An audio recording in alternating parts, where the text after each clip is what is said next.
Hello guys, this is Vishal Sharma. Welcome to the catalyst group. कैसे हो आप सभी लोग? आई होप आप सभी अच्छे होंगे, अच्छे से पढ़ाई कर रहे होंगे। आज हमारी क्लास में हम एक न्यू सब्जेक्ट स्टार्ट करने वाले हैं, दैट इज़ और पावर प्लांट इंजीनियरिंग। और पावर प्लांट इंजीनियरिंग में आज हम डील करेंगे हमारे फर्स्ट चैप्टर से, दैट इज़ और गैस पावर साइकिल। जो आपका पहला चैप्टर होगा वो होगा आपका गैस पावर साइकिल। अगर मैं आपसे एक क्वेश्चन पूछता हूँ कि जो गैस पावर साइकिल होती है उसका एक दूसरा नाम और क्या होता है, जल्दी से बताएंगे। हमारे जितने भी चैप्टर्स होंगे उनमें हमारा इंटरेक्शन कुछ इस तरीके से होगा कि मैं आपसे उस साइकिल से रिलेटेड कुछ क्वेश्चन पूछूंगा और आपको उससे रिलेटेड आंसर भी अपने मन में देने पड़ेंगे और आपके मन की आवाज़ मेरे तक ज़रूर आएगी। तो गैस पावर जो साइकिल होती है उसका एक नाम होता है जिसे हम कहते हैं जूल साइकिल। जूल साइकिल, और हम क्या कह सकते हैं उसे, ब्रेटन साइकिल। कभी कभी हम कंबाइन करके उसे जूल ब्रेटन साइकिल भी कहते हैं। क्या कहते हैं? Joule Brayton cycle.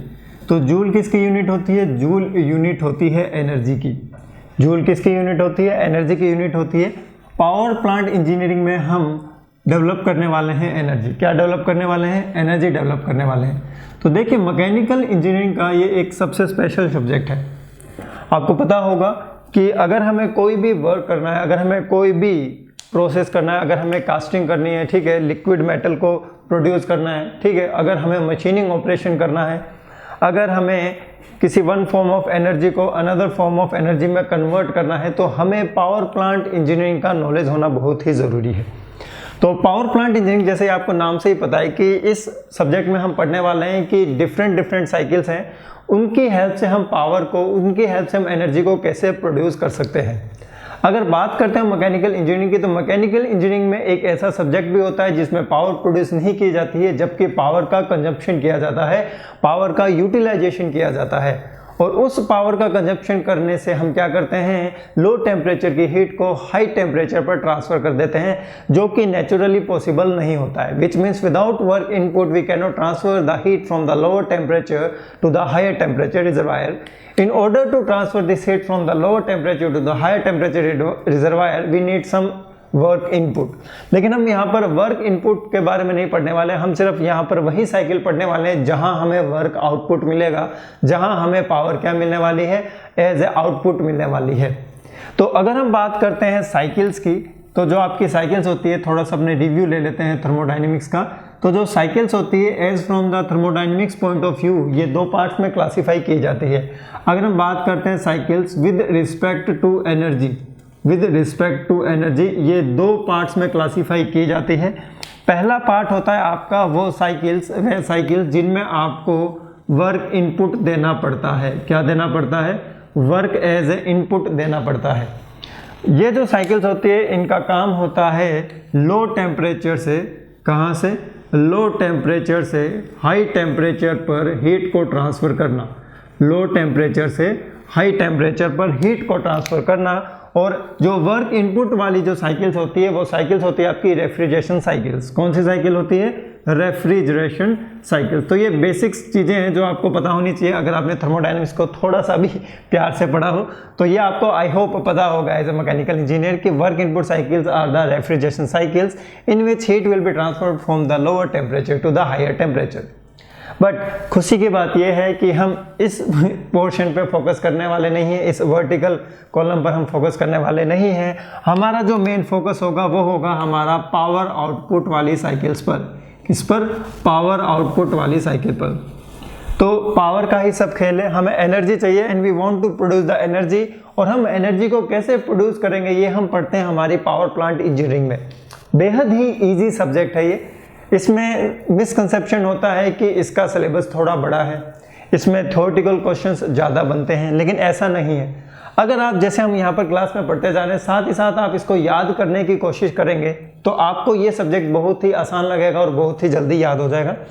इस सब्जेक्ट की खास बात यह है कि इसमें बहुत ज़्यादा फॉर्मूलेज नहीं हैं, इसमें लिमिटेड फॉर्मूले हैं। क्या है? लिमिटेड फॉर्मूले हैं। जैसा कि अगर आप कंप्रेसर पढ़ोगे ठीक है। अगर आपने एक्सियल फ्लो कंप्रेशर पढ़ा है तो सेम उसका जो फंडामेंटल है, सेम जो उसका बेसिक कंसेप्ट है वो आपके स्टीम टरबाइन में वैलिड होगा। तो बस आपको क्या करना है, इक्वेशंस को माइनस से मल्टीप्लाई कर देना है और आपका एक नया फॉर्मूला आपके सामने आ जाएगा। अगर आपने कंप्रेसर वाले का फॉर्मूला को माइनस से मल्टीप्लाई किया है या फिर आपने उसको उल्टा किया है, अपोजिट किया है, then you will get the formula of axial turbine, ठीक है। तो आपको जो स्टीम टरबाइन है, जो कि एक्सियल टरबाइन होते हैं, उनके फॉर्मूलेज मिल जाएंगे। तो ऐसा कोई हार्ड सब्जेक्ट नहीं है, काफी इजी सब्जेक्ट है, बिल्कुल जीरो लेवल से हम इसको पढ़ेंगे कि एक्चुअली में जो आपके वेलोसिटी के जो डायग्राम होते हैं वो कैसे बनाए जाते हैं, क्यों हम 2D एनालिसिस करते हैं, क्या वो 2D एनालिसिस होता है, 3D एनालिसिस नहीं होता क्या, हम 3D एनालिसिस को 2D में कन्वर्ट करके एनालिसिस करते हैं। तो अगर हम बात करते हैं हमारे पावर आउटपुट पर, तो पावर आउटपुट में क्या होता है, पावर आउटपुट में हमें मिलता है वर्क आउटपुट। क्या मिलता है, वर्क आउटपुट, जिससे हम प्रोड्यूस कर सकते हैं एनर्जी, इलेक्ट्रिसिटी, जो भी आप चाहो, एनर्जी भी प्रोड्यूस कर सकते हो, इलेक्ट्रिसिटी भी प्रोड्यूस कर सकते हो। तो अगर हम बात करते हैं हमारे पावर आउटपुट की, तो पावर आउटपुट में जो भी साइकिल्स यूज में ली जाती है उन्हें हम कहते हैं वर्क प्रोड्यूसिंग साइकिल। उन्हें हम क्या कहते हैं, वर्क प्रोड्यूसिंग साइकिल। तो ये वाली जो साइकिल्स हैं जो मैंने अपने लेफ्ट हैंड साइड में बनाई है, these are the work consumption cycles, जो आपको वर्क को एब्जॉर्ब करती है, वर्क एब्जॉर्बिंग साइकिल्स। और यहाँ जो आपकी साइकिल्स यूज में ली जाती है उसे हम कहते हैं वर्क प्रोड्यूसिंग साइकिल, उसे हम क्या कहते हैं, work producing cycle. Now come to the chapter that is the Joule Brayton cycle. Joule Brayton cycle use में ली जाती है आपके एयरक्राफ्ट्स में। किस में यूज में ली जाती है, एयरक्राफ्ट्स में। तो सबसे पहला क्वेश्चन ही यही बनता है कि इसका यूज कहाँ किया जाता है। इसका यूज किया जाता है एयरक्राफ्ट में। कहाँ यूज किया जाता है, एयरक्राफ्ट में। एयरक्राफ्ट में पावर को प्रोड्यूस करने के लिए और आपकी एयर कंडीशनिंग के लिए भी दो साइकिल्स यूज में ली जाती है जो एक दूसरे के बिल्कुल अपोजिट होती है। उसमें हम डिटेल में नहीं जाएंगे, वो आपका आरएससी का सब्जेक्ट है। तो गैस पावर साइकिल जो आपकी जूल ब्रेटन साइकिल होती है, इसमें जो आपका वर्किंग फ्लूइड का जो फेज होता है, जो फेज होगा वो कैसा फेज होगा, गैसियस फेज। तो ध्यान रखिए यहाँ पर, ये काफ़ी इंपॉर्टेंट पॉइंट है जिसकी हेल्प से, जो भी अभी मैं स्टेटमेंट बोलने वाला हूँ, जिसकी हेल्प से आपको टीएस डायग्राम बनाने में कोई भी दिक्कत नहीं होगी। ये जो अभी मैं स्टेटमेंट बोलने वाला हूं, और ये स्टेटमेंट क्या है कि जो गैस पावर साइकिल होती है इसमें जो वर्किंग फ्लूइड होता है, कौन सा फ्लूइड, वर्किंग फ्लूइड, जो भी आप वर्किंग फ्लूइड यहां पर यूज में लेते हो उसका जो फेज होता है वो गैसियस फेज होता है। कैसा फेज होता है, गैसियस फेज होता है। तो अगर आपने थर्मोडायनेमिक्स पढ़ी होगी तो उसमें आपने प्योर सब्सटेंस में एक टीएस डायग्राम बनाया होगा। सो ये एक टीएस डायग्राम होता है जिसमें आपके ऊपर एक टोपी पहनाई जाती है ऐसी कुछ तरीके की। उसमें आप अलग अलग पॉइंट्स पे आप एंथैल्पी निकालते हो, एंट्रोपी निकालते हो। और खुशी की बात यह है कि गैसियस फेज होने के कारण हम यहाँ पर इस एरिया में डील करने वाले हैं। तो आपको इस सैचुरेशन कर्व की बिल्कुल भी जरूरत नहीं पड़ेगी। अगर कोई स्टूडेंट गलती से भी गैस पावर साइकिल के क्वेश्चन में सैचुरेशन कर्व बनाता है, देख लेना उसका क्वेश्चन गलत हो जाएगा आते हुए भी। तो ध्यान रखना, गैसियस फेज है तो ना ही हमें लिक्विड फेज चाहिए और ना ही हमें वेट रीजन चाहिए, हमें सिर्फ चाहिए हमारा गैसियस फेज। तो हम सिर्फ गैसियस फेज में डील करने वाले हैं। जनरली जो यहाँ पर वर्किंग फ्लूइड यूज में लिया जाता है वो होता है आपका एयर। कौन सा होता है, एयर होता है। अब एयर है तो आपके जो एयरक्राफ्ट्स होंगे उनके लिए आसमान में एयर की जो अवेलेबिलिटी होगी वो बहुत ही ज़्यादा होगी। तो वर्किंग फ्लूइड की कोई लिमिटेशन नहीं है कि हम वर्किंग फ्लूइड साथ में लेके जाएंगे। वर्किंग फ्लूइड आपको ऊपर हाई एल्टीट्यूड पर मिल ही जाएगा, हमें सिर्फ फ्यूल को ले जाना पड़ेगा। वर्किंग फ्लूइड अगर गैसियस फेज में है तो यहाँ पर आप ध्यान रखेंगे कि हमें सैचुरेशन कर्व नहीं बनाना है। No saturation curve, no saturation curve, क्योंकि हम सैचुरेशन कर्व से फार अवे होंगे, सैचुरेशन कर्व से इतने दूर होंगे कि हमें सैचुरेशन कर्व की रिक्वायरमेंट बिल्कुल होगी ही नहीं। तो नाम ही है gas power cycle, saturation curve की कोई रिक्वायरमेंट नहीं है। और साथ ही साथ यहाँ पर एक बेहद अच्छा क्वेश्चन बनता है, बहुत ही अच्छा क्वेश्चन है कि ये जो गैस पावर साइकिल होती है इसका यूज कहाँ किया जाता है और क्यों किया जाता है। जनरली जो गैस पावर साइकिल होती है उसका यूज किया जाता है आपके एयरक्राफ्ट्स में। कहाँ यूज किया जाता है, एयरक्राफ्ट्स में। क्यों, आपसे मैं क्वेश्चन पूछता हूँ, एयरक्राफ्ट्स में ही क्यों किया जाता है most of the time. Aircrafts में हम देखेंगे कि हाई एल्टीट्यूड पर हमें चीज़ें लेके जानी है और हम चाहते हैं कि जो आपके जो भी इक्विपमेंट होते हैं एयरक्राफ्ट के वो हल्के हो, ठीक है, उनका वेट कम हो। तो ये जो साइकिल है इसमें जो वेट होता है वो क्या होता है, जो इक्विपमेंट्स होते हैं उनका जो वेट होता है वो क्या होता है, कम होता है। अब इसको एज ए टेक्निकल लैंग्वेज में हम कैसे लिखेंगे? अगर हम बात करते हैं हमारे गैस पावर साइकिल की, तो गैस पावर साइकिल में power output per unit weight की अगर हम बात करें, power output per unit weight, तो ये मैक्सिमम होगा या मिनिमम?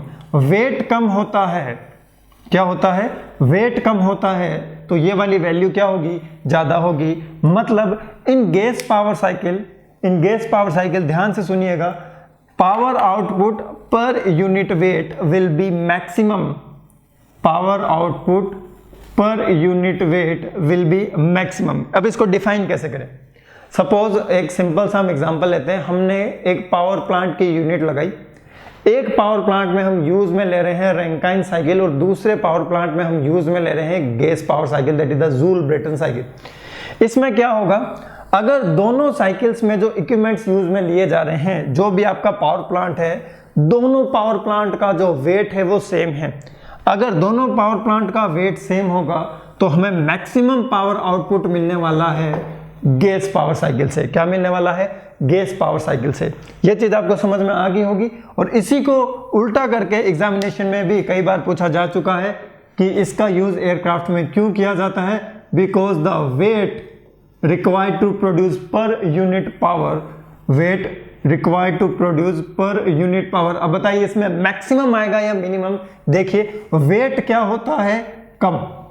अगर वेट कम है तो ये पूरी वैल्यू क्या होगी, कम, which means weight per unit power is minimum, weight per unit power is minimum. इसका मतलब क्या है, 1 किलोवाट पावर को प्रोड्यूस करने के लिए अगर आप स्टीम पावर प्लांट का यूज कर रहे हो और दूसरी ओर जूल साइकिल का यूज कर रहे हो, तो जूल साइकिल का जो प्लांट होगा उसका वेट क्या होगा, minimum, in order to produce the unit power, in order to produce the unit power. ये आपकी सबसे खास बात है गैस पावर साइकिल की, इसका वेट बहुत ही कम होता है, that's why it is used in your aircraft. इसलिए ये कहाँ यूज में ली जाती है, एयरक्राफ्ट्स में यूज में ली जाती है।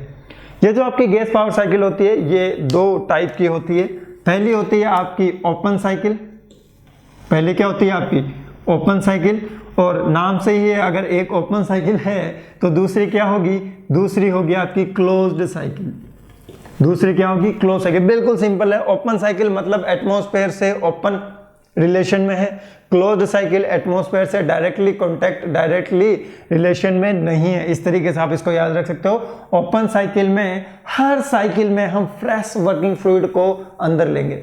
ओपन साइकिल में हम क्या करेंगे, हर साइकिल में फ्रेश वर्किंग फ्लूइड को अंदर लेंगे और उस पर वर्क करके पावर को प्रोड्यूस करेंगे। जबकि क्लोज्ड साइकिल में सेम वर्किंग फ्लूइड बार बार यूज में लिया जाता है, लेकिन बीच बीच में हम क्या करते हैं, थोड़ा सा फ्रेश लेके उसमें मिक्स कर देते हैं, थोड़ा सा फ्रेश लेके उसमें क्या कर देते हैं, मिक्स कर देते हैं। तो ये 2 टाइप की जो साइकिल होगी जिन्हें हम गैस पावर साइकिल में डील करने वाले हैं।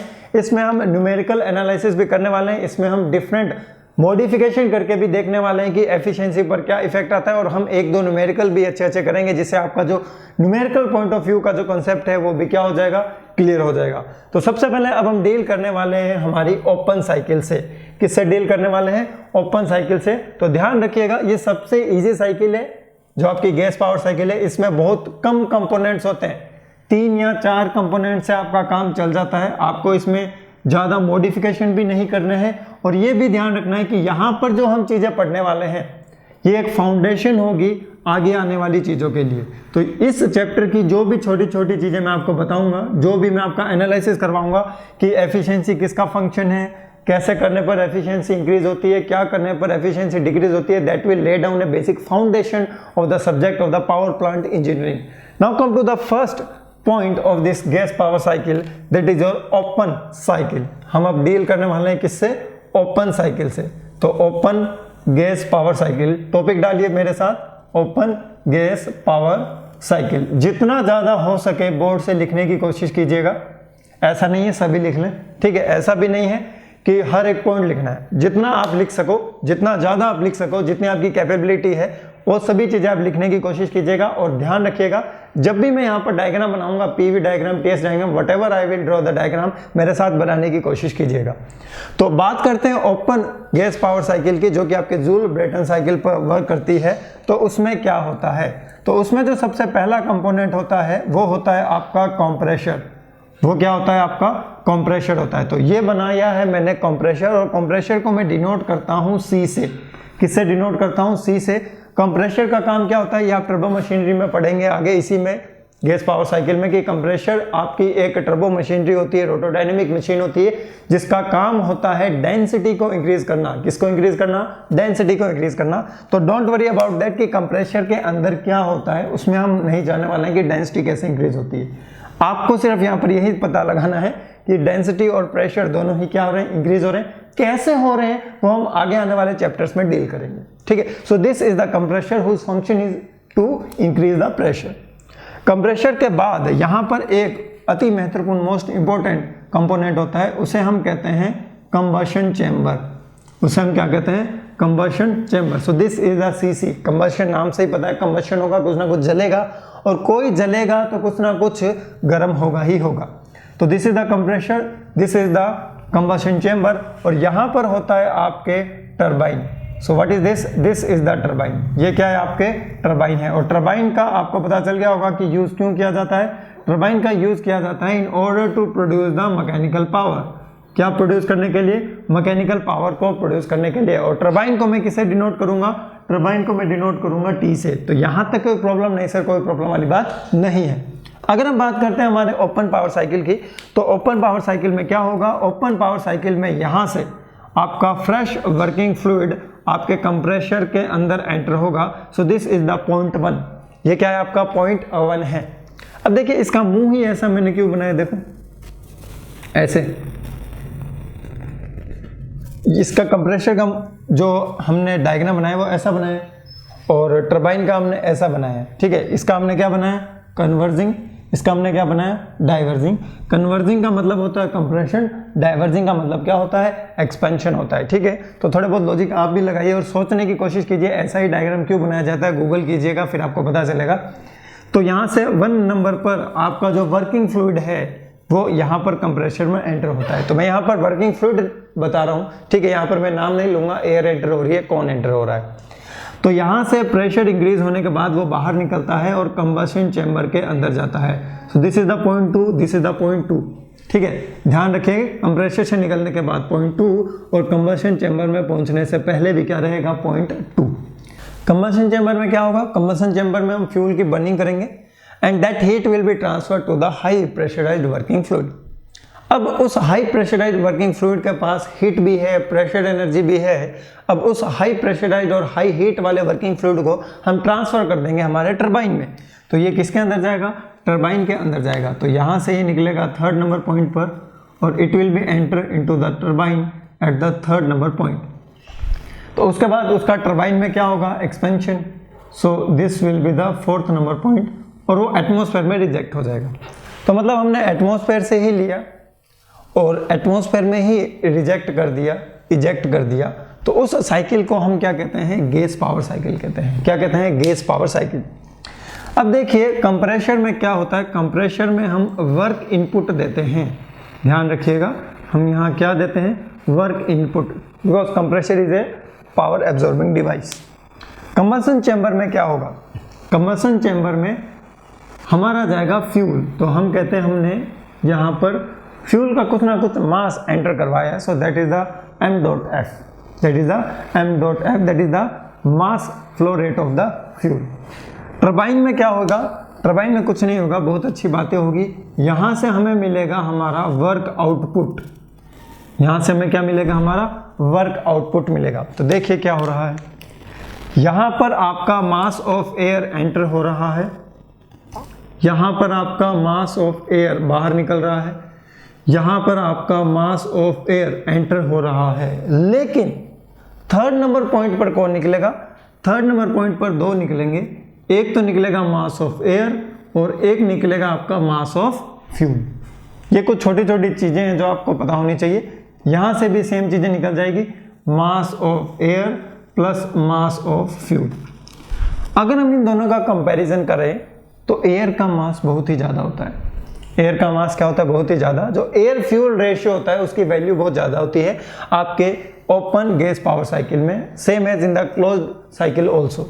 तो जो भी आपकी गैस पावर साइकिल होगी उसमें अगर हम बात करते हैं mass of air divide by mass of fuel, it is much higher as compare to the other process. तो ये चीज़ें आपको यहाँ पर पता होनी चाहिए कि यहाँ पर 3 कंपोनेंट होते हैं। एक होता है कंप्रेशर, कंबसन चेंबर, एक होता है आपका टरबाइन। इसमें आपका एटमॉस्फेयर से एयर को एंटर करवा देंगे, फिर ये यहाँ अंदर जाएगा, यहाँ पर ये हीट को ले लेगा, फिर यहाँ टरबाइन में जाएगा, वर्क आउटपुट आपको मिल जाएगा। सिंपल सी चीज़ें हैं।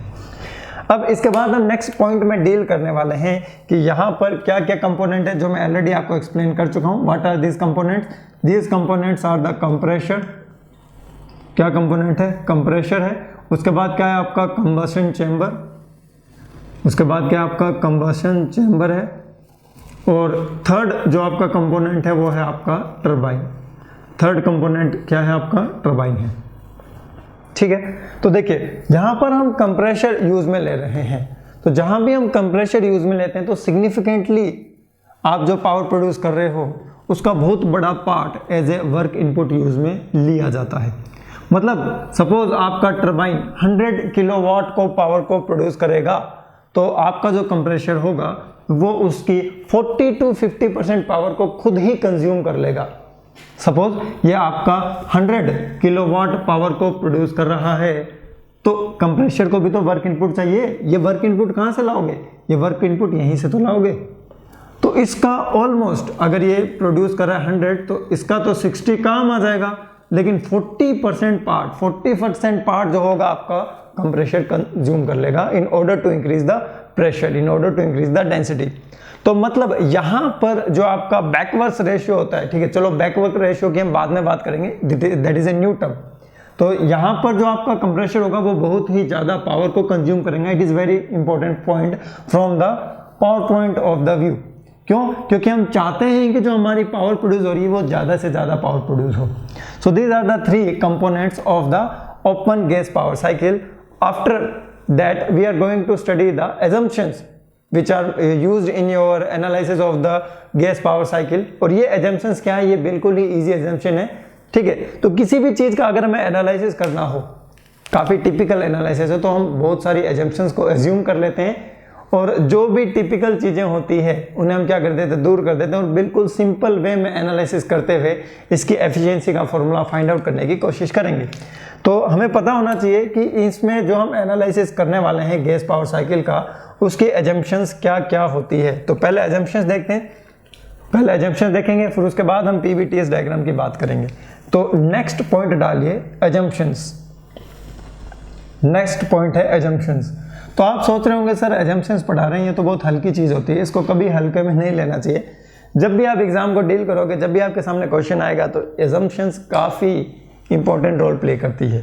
तो सबसे पहली एजम्पशंस क्या है? सबसे पहले एजम्पशन ये है कि यहाँ पर जो वर्किंग फ्लूइड हम यूज़ में ले रहे हैं, क्या ले रहे हैं? यहाँ पर जो हम वर्किंग फ्लूइड यूज़ में ले रहे हैं वो है आपकी आइडियल गैस। कैसी गैस है? आइडियल गैस है। And it is also chemically inactive. It is also chemically inactive. It is also chemically inactive. Second assumption क्या है? सेकेंड एजम्पशन है कि जो आपकी स्पेसिफिक हीट्स है, जो आपकी स्पेसिफिक हीट्स है, that is Cp and Cv, it is constant. Specific heat क्या है? कांस्टेंट है। अगर स्पेसिफिक हीट कांस्टेंट है तो स्पेसिफिक हीट का जो रेशियो होगा, that is Cp upon Cv, it will be also constant. अभी मैं इन चीज़ों पर आने वाला हूँ। थर्ड एजम्पशन आपकी क्या है? थर्ड एजम्पशन है आपकी, यहाँ पर जो प्रोसेस होंगे वो रिवर्सिबल प्रोसेस होंगे। कैसे प्रोसेस होंगे? रिवर्सिबल, ठीक है। मतलब हमने जो भी लॉसेस हो सकते थे उनको डिस्कार्ड कर दिया है। फोर्थ एजम्पशन क्या है? फोर्थ एजम्पशन है कि यहाँ पर जो भी वर्किंग फ्लूइड का फ्लो हो रहा है वो स्टडी फ्लो है। तो ये भी काफ़ी अच्छी एजम्पशन है, वो स्टडी फ्लो है। फिफ्थ एजम्पशन की अगर हम बात करते हैं तो फिफ्थ एजम्पशन है आपकी कि जो आपका चेंज इन काइनेटिक एनर्जी है और जो आपका चेंज इन पोटेंशियल एनर्जी है, दीज आर नेग्लेजिबल। ये क्या है, नेग्लिजिबल है। अब बात करते हैं कंप्रेशर और टरबाइन की। सिक्स्थ अजम्पशन वेरी इंपॉर्टेंट, कि जो आपका कंप्रेशन होगा और जो आपका एक्सपेंशन होगा, कंप्रेशन होगा और जो आपका एक्सपेंशन होगा, ये होंगे आपके एडियाबैटिक। कैसे होंगे, एडियाबैटिक। मतलब कंप्रेशन में जब आपका कंप्रेशन हो रहा होगा तो कोई भी हीट आपके सराउंडिंग और सिस्टम से इंटरेक्ट नहीं करेगी, ट्रांसफर नहीं होगी, ठीक है। टरबाइन में और आपके सराउंडिंग में कोई भी हीट का लेन देन नहीं होगा और वो होगा आपका एडियाबैटिक प्रोसेस। अब देखो यहाँ पर हमने यहाँ पर कंसिडर किया है रिवर्सिबल प्रोसेस और हमने यहाँ पर कंसिडर किया है एडियाबैटिक प्रोसेस। तो दोनों को कंबाइंड करके अगर मैं यहाँ लिखना चाहूँ तो वो क्या हो जाएगा, आइसेंट्रोपिक। क्या हो जाएगा, आइसेंट्रोपिक। मतलब कंप्रेशर और टरबाइन में जो भी आपका कंप्रेशन या एक्सपेंशन होगा that will be isentropic, which means reversible adiabatic, which means reversible adiabatic. तो ये जो एजम्पशंस है आपको यहाँ पर क्या रखनी पड़ेगी, याद रखनी पड़ेगी, क्योंकि इन एजम्पशंस की हेल्प से आप क्या करने वाले हो, आगे आगे डेरिवेशन करने वाले हो। क्या करने वाले हो, डेरिवेशन करने वाले हो। अब हम क्या करते हैं, अब हम इसके एक एक कंपोनेंट को लेते हैं और उसके एनालिसिस करने की कोशिश करते हैं। काफ़ी इजी एनालिसिस है, कोई भी प्रॉब्लम नहीं है, ठीक है, काफ़ी इजी है। तो देखिए पहले हम एनालिसिस करते हैं हमारे कंप्रेशर का। किसका एनालिसिस करते हैं, कंप्रेशर का। तो देखिए कंप्रेशन में कौन एंटर कर रहा है, एयर एंटर कर रही है। कौन बाहर आ रहा है, एयर ही बाहर आ रही है। यहाँ पर 1 नंबर पॉइंट पर प्रेशर कम होगा, 2 नंबर पॉइंट पर प्रेशर ज़्यादा होगा, हमें कुछ ना कुछ वर्क इनपुट देना पड़ेगा। तो अगर हम बात करते हैं वर्क की, कंप्रेशर वर्क की, तो यहाँ पर कंप्रेशन वर्क जो होगा उसे हम कहेंगे नेगेटिव वर्क। क्या कहेंगे, negative work, because work is going into the system is considered as a negative work. अगर हम बात करते हैं वर्क इनपुट, अगर मैंने इनपुट लिख दिया तो उसका मतलब वो नेगेटिव ही है। उसकी वैल्यू क्या होगी, that value will be equals to m dot Cp T2 minus T1, m dot Cp T2 minus T1. What is T2 minus T1? So T1 is the temperature here, T2 is the temperature here. So final temperature minus initial temperature. So this will be the work input to the compressor, and this will be equals to what? Work input will be equals to m dot H2 minus H1. m dot H2 minus H1. तो ये point आपको यहाँ पर याद रखना पड़ेगा, ठीक है। ये पॉइंट आपको यहाँ पर क्या रखना पड़ेगा, याद रखना पड़ेगा। बिल्कुल सिंपल सी चीज़ें, हमें एंथैल्पी पर फोकस रखना है, टेम्परेचर पर फोकस रखना है। सेकंड जो आपका कंपोनेंट है वो है आपका कंबशन चैम्बर। सेकंड कंपोनेंट क्या है आपका, कंबशन चैम्बर। तो कंबशन चैम्बर में क्या हो रहा है, कंबशन हो रहा है। इसका एनालिसिस करना बहुत ही आसान है। देखिए कैसे, m डॉट A जो 2 नंबर पर एंटर हो रहा है उसका टेम्परेचर है T2। यहां से जब वो निकल रहे हैं उसका टेम्परेचर क्या है, T3। अब आप कहोगे सर इसका टेम्परेचर क्या है, इसके टेम्परेचर को कंसीडर करने की जरूरत नहीं है। क्यों, क्योंकि हम यहां पर कंसीडर करेंगे इसकी कैलोरीफिक वैल्यू। किसको कंसीडर करेंगे, कैलोरीफिक वैल्यू को कंसीडर करेंगे। साथ ही साथ अगर आपके कंबशन चैम्बर में कोई लॉसेस हैं तो हम यहां पर उसकी एफिशिएंसी को भी कंसीडर करेंगे, और वो एफिशिएंसी होगी आपकी ईटा Cc, that is the efficiency of the combustion chamber. अब कंबशन चैम्बर का एनालिसिस कैसे करें, जो भी अंदर जा रहा है वो बाहर निकलने वाले के इक्वल होगा। अंदर कौन कौन जा रहे हैं, अंदर जा रहा है आपका ये mass flow rate of air m dot A 2 number point पर, और अंदर कौन जा रहा है m डॉट F। यहां से निकल कौन रहा है m dot A plus m dot F at the temperature T3।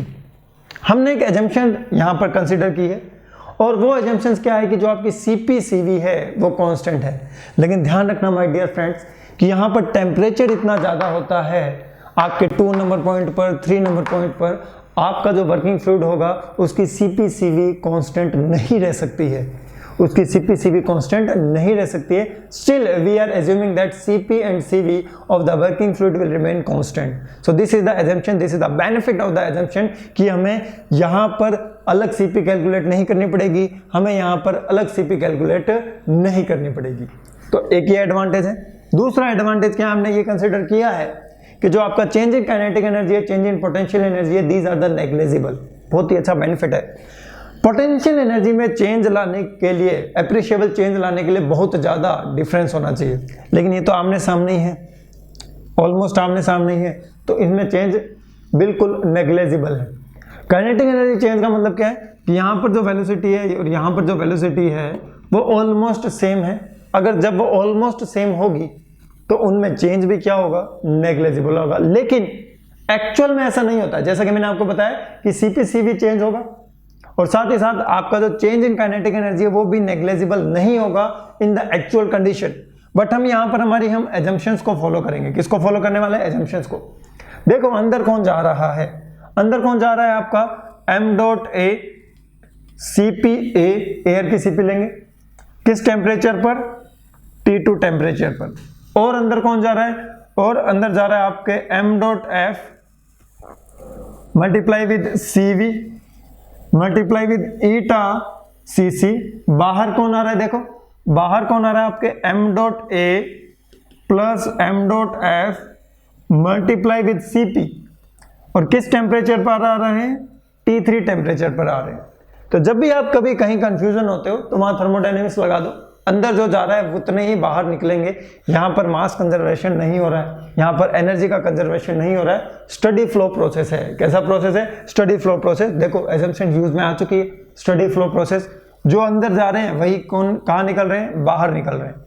तो इस तरीके से अगर आप एनालिसिस करोगे तो आपका जो प्रॉब्लम का जो फॉर्मुलेशन होगा वो बहुत ही सिंपल हो जाएगा और आप क्वेश्चन को आसानी से सोल्व कर पाएंगे। अब हम हमारे आने वाले हैं थर्ड कंपोनेंट पर, और वो थर्ड कंपोनेंट क्या है जल्दी से बताओ। यहाँ पे मैंने सिर्फ Cp लिखा है, हालांकि ये Cp किसकी होनी चाहिए, m डॉट ए और m डॉट एफ को मिक्स करने के बाद जो Cp बनती है वो Cp होनी चाहिए, ठीक है। लेकिन यहाँ पर जो m डॉट एफ है वो बहुत ही नेग्लेजिबल है। Mass flow rate of fuel बहुत ही कम है, mass flow rate of the air बहुत ही ज़्यादा है, जिसके कारण हम यहाँ पर Cp में होने वाले चेंज को नेग्लेक्ट कर सकते हैं और एयर की Cp को ही हम कंसीडर कर सकते हैं। So that will depend upon the problem कि प्रॉब्लम में Cp की वैल्यू कहाँ क्या दी है, ठीक है। Come to the third component. Third component आपका क्या है? थर्ड कंपोनेंट है आपका टरबाइन। थर्ड कंपोनेंट क्या है आपका? टरबाइन। टरबाइन में अंदर कौन जा रहा है, बाहर कौन आ रहा है, वही हम एनालिसिस करेंगे। तो देखिए यहां पर टरबाइन से आपको मिलने वाला है वर्क आउटपुट। क्या मिलने वाला है? Work output. तो अगर हम बात करते हैं टरबाइन वर्क की, तो टरबाइन वर्क होगा आपका पॉजिटिव वर्क। टरबाइन वर्क क्या होगा आपका? Positive work, because work is coming out from the system is considered as the positive work. So what will be the work output? जल्दी से बताओ यार, थर्मोडायनेमिक्स पढ़े हो, फर्स्ट चैप्टर की चीजें ये। m dot a Cp, F को मैं कंसिडर नहीं कर रहा हूँ, ठीक है। m dot a Cp। अब बताइए T3 माइनस T4 होगा या फिर T4 माइनस T3 होगा, जल्दी से बताओ। यहां पर होगा high temperature minus low temperature. क्या होगा? High temperature minus low temperature, because we have already considered work output. तो ये क्या आएगा? पॉजिटिव आएगा। m dot a Cp T3 minus T4 क्या हो जाएगा? ये T3 माइनस T4। यहां तक देखो T3 minus T4, T3 temperature ज्यादा होगा, एक्सपेंशन होने के बाद टेम्परेचर कम हो जाएगा, तो ज्यादा में से कमी तो घटाओगे। सो T3 माइनस T4। तो ये चीजें आपकी क्लियर हो चुकी होगी कि टरबाइन का एनालिसिस कैसे करते हैं, कंबशन चैम्बर का एनालिसिस कैसे करते हैं और कंप्रेशर का एनालिसिस कैसे करते हैं, ठीक है। यहां तक कोई प्रॉब्लम नहीं सर? कोई प्रॉब्लम वाली बात नहीं है। अब यहां पर मैं आपको एक दो पॉइंट और बताने वाला हूं इस सिस्टम में। देखिए हम यहां पर एयर को ले रहे हैं, एयर का सक्शन कर रहे हैं एटमॉस्फेयर से। अब यहां देखो, यहां हम एयर को छोड़ रहे हैं, जो भी हमारा एग्जॉस्ट प्रोडक्ट है उसको हम बाहर निकाल रहे हैं। कहां से? टरबाइन से। और कहां? एटमॉस्फेयर में। अब यहीं पर मेन इंपॉर्टेंट चीजें आती है। एयर, फ्रेश एयर फ्यूल लेंगे हम हर साइकिल में, छोड़ देंगे। फ्रेश एयर फ्यूल लेंगे हम हर साइकिल में, छोड़ देंगे। मतलब in every cycle in open gas power plant, in every cycle in open gas power plant fresh working fluid will be used। दूसरी चीज, यहां पर जो प्रेशर होगा वो एटमॉस्फेरिक प्रेशर से ज्यादा होगा। मतलब जो आपका ये साइकिल वर्क करेगा वो अबव एटमॉस्फेरिक प्रेशर करेगा। उसका जो प्रेशर होगा P1 वो एटमॉस्फेरिक प्रेशर से ज्यादा होगा। अगर P1 ही एटमॉस्फेरिक प्रेशर से ज्यादा है तो ये तो वैसे ही ज्यादा होगा, ये भी वैसे ही ज्यादा होगा और ये भी वैसे ही ज्यादा होगा। Now come to the next point that कि इस साइकिल का PVTS डायग्राम हम कैसे बनाएं। वेरी इंपॉर्टेंट, ठीक है। जब आपको ये PVTS डायग्राम बनाना आ जाएगा तो आप इसका एनालिसिस अच्छे से कर पाओगे। और PVTS डायग्राम हम कहाँ सीखते हैं? थर्मोडायनेमिक्स में। तो थर्मोडायनेमिक्स ये बस यहाँ पर, और कुछ नहीं है। ये सब्जेक्ट पूरा का पूरा थर्मोडायनेमिक्स ही है। क्या है? थर्मोडायनेमिक्स। तो देखो, सबसे पहले मैं क्या बनाता हूँ? TS diagram. क्या बनाता हूँ? TS diagram. सबसे पहले हमारे पास होगा फर्स्ट पॉइंट, टेम्परेचर प्रेशर कम होगा as compare to the other components. तो दिक्कत हम यहीं आती है कि पहला पॉइंट कहाँ मार्क करें? यहाँ करें, यहाँ करें, यहाँ करें, यहाँ करें। अब आपके चीज में अब मैं दो लाइन ड्रॉ कर रहा हूँ। एक तो मैं ये वाली लाइन ड्रॉ कर रहा हूँ, एक मैं ये वाली लाइन ड्रॉ कर रहा हूँ। सो this is the line A, this is the line B। अब मुझे आप बताइए कि TS डायग्राम में A वाली लाइन ड्रॉ होती है या B वाली? जल्दी से बताओ। TS डायग्राम में नेगेटिव स्लोप होता है या पॉजिटिव स्लोप होता है? TS डायग्राम में हमेशा पॉजिटिव स्लोप होगा।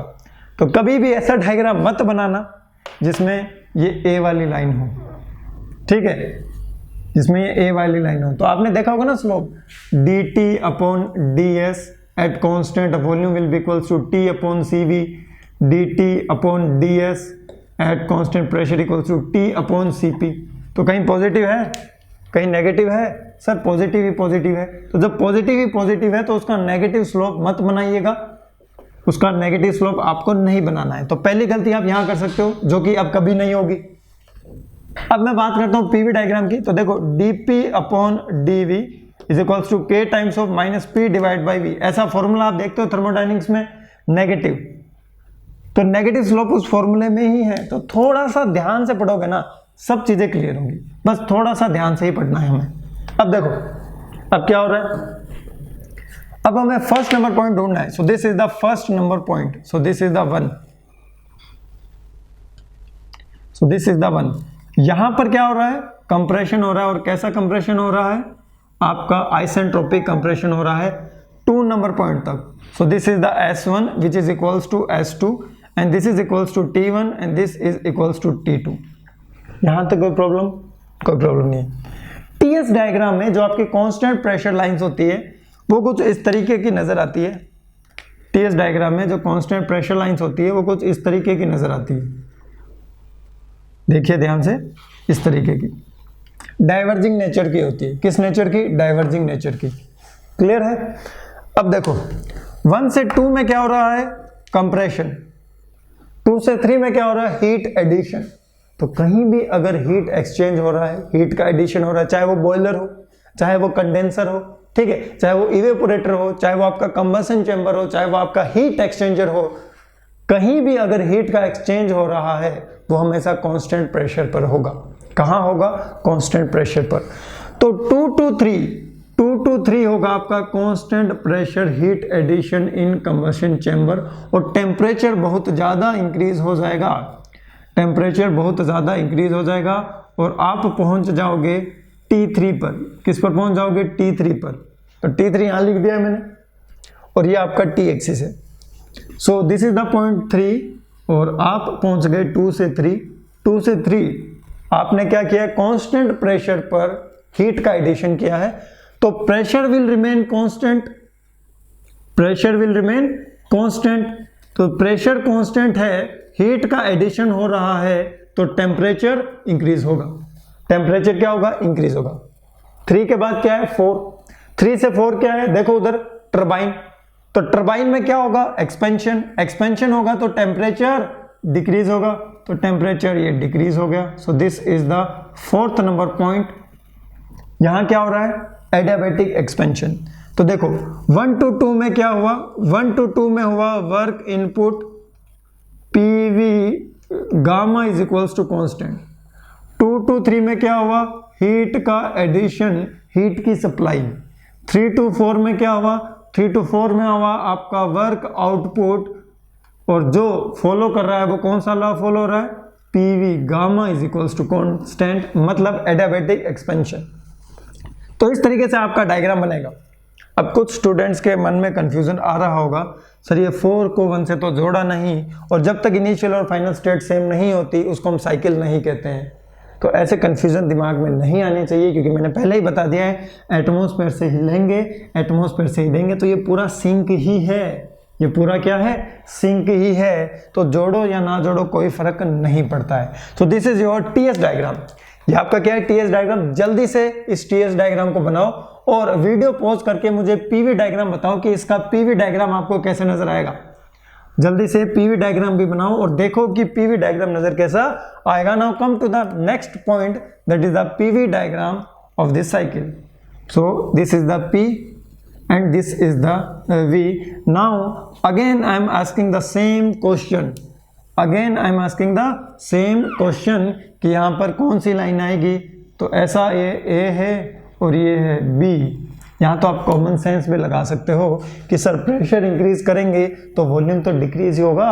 अगर किसी चीज़ को प्रेशर से दबाओगे तो वॉल्यूम कम होगा, और अगर वॉल्यूम कम होगा तो ये वाली लाइन कभी भी नहीं आएगी, हमेशा ऐसी ही लाइन्स आएगी। ठीक है, तो अब आपको पता चल गया कि स्लोप क्या होगा, यहाँ पर नेगेटिव स्लोप होगा। जीरो और इनफाइनाइट भी होता है, ठीक है, जीरो और इनफाइनाइट भी होता है, वो थर्मोडायनेमिक्स में जाओ आप। देखो पीवी डायग्राम बनाना है। अब यहाँ भी प्रॉब्लम है कि वन पॉइंट कहाँ मार्क करें, कहीं भी करो। So this is the one point, this is the one point. 1 से 2 में क्या हो रहा है, compression. So this is the compression, ये ले लो एक बार। So this is the P1, हमें कंप्रेशन करना है P2 तक, P2 प्रेशर तक हमें क्या करना है, कंप्रेशन। तो एक लाइन ड्रॉ कर लो, कोई प्रॉब्लम नहीं है। So this is the P2 line, ठीक है, बना लिया डायग्राम। मैच करें तो ये देखो, ये हो गया आपका PV gamma equals to constant वाला compression. So this is the 1, this is the 2। 2 से 3 क्या हो रहा है, अभी मैंने बताया था constant pressure heat addition. So this is the constant pressure heat addition. Pressure will remain constant, pressure will remain constant. So this is the 3, arrow mark करो। उसके बाद क्या हो रहा है, उसके बाद हो रहा है आपका expansion. So this is the expansion. So this is the 3 to 4। Simple सी चीजें। अब देखो जल्दी से बताओ, 1 to 2 में क्या हुआ सर, 1 to 2 में हुआ वर्क इनपुट। कौन सा लॉ फॉलो हुआ, PV gamma is equals to constant. 2 to 3 में क्या हुआ सर, 2 to 3 में हुआ heat addition at pressure is equals to constant, which means P2 is equals to P3। कहीं भी किसी भी जगह चले जाओ जहां पर आप हीट का एडिशन कर रहे हो, हीट की सप्लाई कर रहे हो, या फिर हीट का रिजेक्शन कर रहे हो, तो वो हमेशा कांस्टेंट प्रेशर पर होगा। 3 to 4 में क्या हो रहा है, देखो 3 to 4 में हमें टरबाइन में वर्क मिल रहा है। So sir this is the work output, और वर्क आउटपुट कौन सा लॉ फॉलो कर रहा है sir, this is PV gamma is equals to constant, मतलब P4 V4 gamma is equals to P3 V3 gamma. तो ये तो आपको पता होगा। So this is the PV diagram and TS diagram of your open gas power cycle. Now come to the next topic, that is your closed cycle. अब हम किसको deal करने वाले हैं, क्लोज्ड साइकिल को डील करने वाले हैं। और क्लोज्ड साइकिल होगी तो मतलब क्या होगा, क्लोज्ड साइकिल होगी तो आपका जो डायग्राम बनेगा ना, उसमें इनिशियल और फाइनल कंडीशन अब आपको सेम नजर आने वाली है। क्लोज्ड साइकिल में इनिशियल और फाइनल कंडीशन अब आपको सेम नजर आएगी। सो नेक्स्ट टॉपिक डालिए, that is your closed cycle, closed Brayton cycle. Next topic is closed Brayton cycle. तो वीडियो पॉज करो और जल्दी से इस साइकिल का डायग्राम बनाओ, बताओ कि इसमें क्या क्या कंपोनेंट्स होते हैं। So the first component is sir, first component होता है हमारा कंप्रेशर। फर्स्ट कंपोनेंट क्या होता है, कंप्रेशर। और कंप्रेशर का काम होता है प्रेशर, डेंसिटी, टेम्परेचर को इंक्रीज करना और वॉल्यूम को क्या करना, डिक्रीज करना। कंप्रेशर के ठीक सामने होता है आपका टरबाइन, क्योंकि कंप्रेशर को चलाने के लिए हम जो एनर्जी यूज में लेंगे वो टरबाइन से ही मिलने वाली है। किससे मिलने वाली है, टरबाइन से। सो this is the turbine, this is the compressor. Compressor और टरबाइन के बीच में कौन होता है सर, कंप्रेशर और टरबाइन के बीच में हम क्या करते हैं, एक ऐसी डिवाइस लगाते हैं जो कि आपके वर्किंग फ्लूइड का टेम्परेचर इंक्रीज करती है। वर्किंग फ्लूइड का टेम्परेचर क्या कर देती है, इंक्रीज। और उस डिवाइस को हम क्या कहते हैं, उस सिस्टम को हम क्या कहते हैं सर, उस सिस्टम को हमने थोड़ी देर पहले नाम दिया था कंबशन चेंबर। और टरबाइन और कंप्रेशर के बीच में एक और हम सिस्टम या यूनिट लगा देते हैं जिसका काम होता है टरबाइन से निकलने वाले वर्किंग फ्लूइड के टेम्परेचर को कम करना, विच मीन्स उसको कूल डाउन करना, और उसे हम कहते हैं इंटरकूलर। क्या कहते हैं, इंटरकूलर। तो पहली चीज तो ये कि क्लोज्ड वाले की जरूरत क्यों पड़ी। क्लोज्ड वाले की जरूरत इसलिए पड़ी क्योंकि टरबाइन से जो वर्किंग फ्लूइड जा रहा था, टरबाइन से जो वर्किंग फ्लूइड जा रहा था उसकी टेम्परेचर बहुत ज़्यादा थी।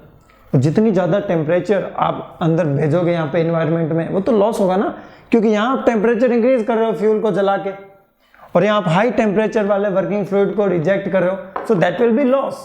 तो उस लॉस को कम करने के लिए हम क्या कर रहे हैं, क्लोज्ड साइकिल को यूज में ले रहे हैं। अब देखिए यहाँ पर थोड़ी बहुत करेक्शंस है, क्या कि जब भी आप क्लोज्ड ब्रेटन साइकिल यूज में लोगे वहां कंबसन चेंबर यूज में नहीं होगा, combustion chamber will be replaced. और यहां पर कौन होगा, यहां पर होगा आपके एक हीट एक्सचेंजर। कौन होगा यहां पर आपके, हीट एक्सचेंजर, वही वाला जो आप हीट ट्रांसफर में पढ़ते हो।